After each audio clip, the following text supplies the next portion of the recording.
আন্তর্জাতিক প্রতিবন্ধী দিবস উপলক্ষে অনুষ্ঠিত হয়ে গেল বঙ্গবন্ধু প্যারা ফুটবল চ্যাম্পিয়নশিপ, যেখানে অংশ নিয়েছেন বিভিন্ন ধরনের প্রতিবন্ধী শিশু কিশোররা।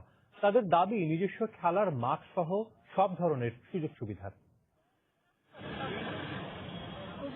কেউ বধির, কারো আবার এক পানি, আছেন মানসিক প্রতিবন্ধী। তবে অদম্য ইচ্ছা আর এগিয়ে যাওয়ার মানসিকতার কাছে এসব যে তুচ্ছ। তাই তো ৮-১০টা স্বাভাবিক মানুষের মতোই খেলার মাঠে নিজেকে ছাড়িয়ে যাওয়ার প্রচেষ্টা। আন্তর্জাতিক প্রতিবন্ধী দিবস উপলক্ষে বাফুফের আর্টিফিশিয়াল টার্ফে প্যারা ফুটবল টুর্নামেন্টের আয়োজন, যেখানে অংশ নিয়েছেন দেশের বিভিন্ন জেলা থেকে আগত প্রতিবন্ধীরা। স্বাভাবিক ফুটবলারদের মতোই বুট, জার্সি গায়ে নেমেছেন ম্যাচ খেলতে, যেখানে হার জিত ছাপিয়ে অংশ নিতে পেরেই দারুণ খুশি সমাজের বিশেষ এই মানুষগুলো। সাথে দাবিও রেখে গেছেন যোগ্যতা দিয়ে বিচার। Likey